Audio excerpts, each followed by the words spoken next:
हर धर्म गुरु की इच्छा होती है कि देश उनके धर्म के आधार पर चले। ऐसे में मैंने पहले भी इस बात को कहा है कि किसी भी राजनीतिक दल को इसमें हस्तक्षेप करने का कोई मतलब ही नहीं है। धर्म गुरुओं ने कई बार ऐसी बातें कही और कई धर्म गुरु ऐसी बातें करते रहे हैं। नोरमा ग्रुप, जो सोचता है वो करता है। आपके अपने सपनों का आशियाना। बाबा बागेश्वर बिहार में उन्होंने कहा है हिंदू राष्ट्र बनाने की बात कहा है और साथ ही साथ बिहार को हिंदू राज्य बनाने की बात कहा। कैसे देखो नीचे करो। ये कौन सी बात उन्होंने पहली बार बोली है? बाबा बागेश्वर ने हमेशा से अपनी इस इच्छा को जाहिर किया है कि वो भारत को एक हिंदू राष्ट्र बनता हुआ देखना चाहते। जो लोग उनसे सहमत हैं वो उनके कार्यक्रमों में जाते हैं, उनमें आस्था रखते हैं, उनकी बातों को, उनके प्रवचन को सुनते हैं। और एक बहुत बड़ी देश की आबादी है जो उनकी बातों से सहमत होती है। बहरहाल बिना इस विवाद में गए हुए कि वो क्या कह रहे हैं नहीं कह रहे, देश चलेगा तो संविधान के आधार पर चलेगा।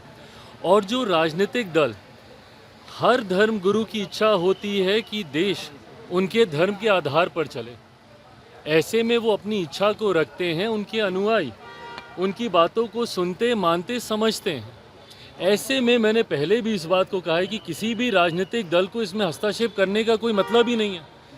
जब ये बात स्पष्ट है कि देश संविधान के आधार पर चलेगा, बट कुछ राजनीतिक दल उसमें अपनी राजनीतिक रोटियां सेकने के लिए, तुष्टीकरण की राजनीति को बढ़ावा देने के लिए और किसी एक धर्म विशेष को अपने पक्ष में करने के लिए बिना मतलब के इसमें आरोप प्रत्यारोप लगाने लगते हैं। बाबा बागेश्वर ने पहली बार नहीं कहा, उन्होंने कई बार इस बात को कहा है। बट ऐसे में जो यहाँ के स्थानीय राजनीतिक दल हैं, पहले तो उनके आने का ही विरोध करने लग जाते हैं, उसके बाद उनके यहाँ रहने का, उनकी बातों का, उनके कहे का।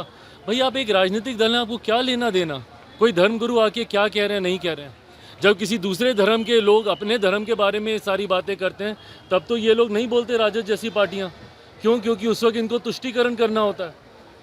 हकीकत ये है कि देश में एक बड़ा राजनीतिक दल और ख़ासतौर पे विपक्षी दलों का एक समुदाय अब ऐसा बन गया है जिनके लिए भारत में सेकुलरिज्म का मतलब एक धर्म विशेष का तुष्टीकरण करना है। ये सोच ही पूरी तरीके से गलत है।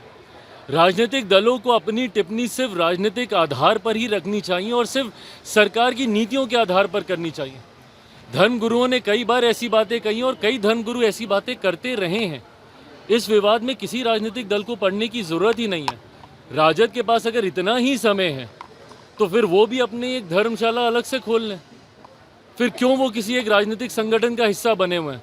अगर उनको टिप्पणी करनी है, करें ना भैया, बिहार में हमारी सरकार को लेकर, करें देश में हमारी सरकार को लेकर। पर इस तरीके की बातें कर कर राज्य में सिर्फ धार्मिक असंतुलन बनाने का प्रयास जो राजद के द्वारा किया जाता है वो कतई उचित नहीं है। प्रभु, हम कहीं नहीं भाग रहे हैं, एक एक करके। बीजेपी के विधायक हरिभूषण ठाकुर बचौल, उन्होंने मुस्लिम समाज को लेकर हिदायत दी है कि फ्राइडे को होली पड़ रही है तो वो घर में ही रहे और घर में रहकर ही अपनी नमाज अदा करें। लेकिन तेजस्वी यादव ने कहा किसी की बाप की बिहार नहीं। देखिए ये भाषा जो बोल रहे हैं कि बिहार किसी के बाप का नहीं है, तकलीफ तो इसी बात की है कि कुछ लोग और कुछ दल इस बात को समझते हैं कि शायद उन्हीं के ही घर का ये बिहार है। ये गलत है ये सारी बातें। देखिए, हर धर्म को और ख़ास तौर पर हिंदू त्यौहार का तो मतलब ही यही रहा है कि हर कोई मिलजुल कर इन त्योहारों को मनाता रहा है। हम लोगों ने दशकों तक गंगा जमुनी तहजीब का उदाहरण देने का हम लोगों ने काम किया। और होली जैसा त्यौहार तो ख़ास तौर पे एक ऐसा त्यौहार है जहाँ पे तमाम गिले शिकवे भूलकर हर कोई एक साथ मिलकर त्यौहार मनाता है। ऐसे में जो भाजपा के विधायक भी कह रहे हैं उसके पीछे की सोच भी यही है कि हर कोई मिलजुल कर मनाए। किसी को तकलीफ़ है तो भई अपना आगे पीछे सोचे, बट उसमें पुनः उसका इंटरप्रिटेशन गलत तरीके से निकाल कर जो राजद के लोग हैं वो जो धार्मिक असंतुलन फैलाने का प्रयास करते हैं, तुष्टीकरण का प्रयास करते हैं, ये गलत चुनाव नजदीक है और ऐसे में कांग्रेस जो है वो पद यात्रा निकालने वाली है, पलायन रोको पद यात्रा। अच्छा बताइए, पलायन रोको पद यात्रा, पलायन शुरू किसके समय में हुआ था? पलायन की जननी कौन सा राजनीतिक दल रहा है? 90 का वो दशक ही रहा है ना जिसको जंगल राज के तौर पे जाना जाता था। जब वो पलायन का जिक्र करते हैं, पलायन रोको की बात करते हैं, भाई हमारे मुख्यमंत्री ने तो कहा कि उनका सपना है और वो चाहते हैं कि बिहार से ना सिर्फ पलायन रुके बल्कि जो लोग पलायन कर कर गए हैं वो वापस अपने राज्य में आए। बिहार फर्स्ट, बिहारी फर्स्ट के माध्यम से मैं ये कहता हूँ कि एक दिन हम लोग को ऐसे विकसित बिहार का निर्माण करना है और करना ही होगा, और ये होगा ही जब ना सिर्फ बिहार से पलायन रुकेगा बल्कि जो लोग पलायन कर कर गए हैं वो अपने राज्य में वापस आएंगे। पर ये टिप्पणी कांग्रेस किसके प्रति कर रही है? राजद के प्रति ही कर रही है ना, जिनके समय में सबसे ज़्यादा पलायन हुआ था। आज मैं भी देश के कोने कोने में जाता हूँ, वहाँ पर जब बिहारी मिलते हैं वो मजबूर हुए हैं बिहार को छोड़कर दूसरे राज्यों में जाने के लिए।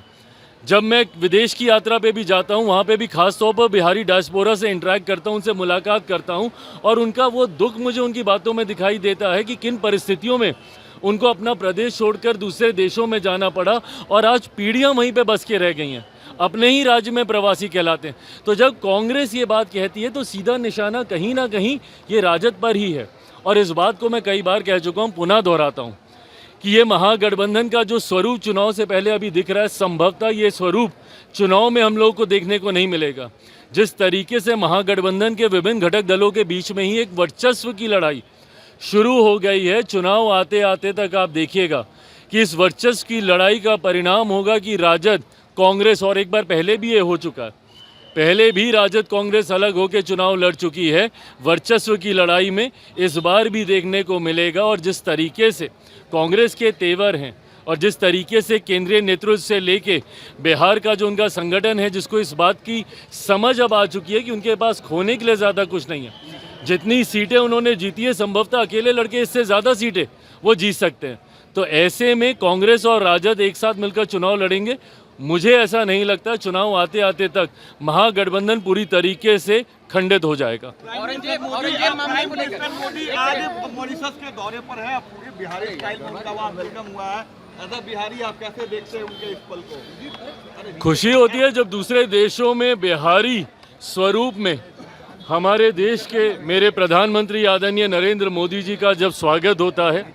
मॉरिशस एक ऐसा देश है जहाँ पे बड़ी आबादी बिहारियों की है, और ऐसे में जब हम लोगों की भेज दिया जाएगा उत्तर प्रदेश में योगी सरकार के यहाँ भेजे, अबू आजमी वाले बयान के बाद बिहार में भी विधानसभा नहीं, तकलीफ इस बात की है कि जब आप हिंदू शासकों की तुलना और उनकी तुलना में कुछ ऐसे मुगल शासकों का नाम लेने लगते हैं जिनका एक अपना क्रूर इतिहास रहा है, उनका अपने ही परिवारजनों के साथ उनकी क्या भूमिका रही, देश में शासन करते वक्त देशवासियों के साथ उनकी क्या भूमिका रही, ये इतिहास में दर्ज है, ये कोई नई बात नहीं है।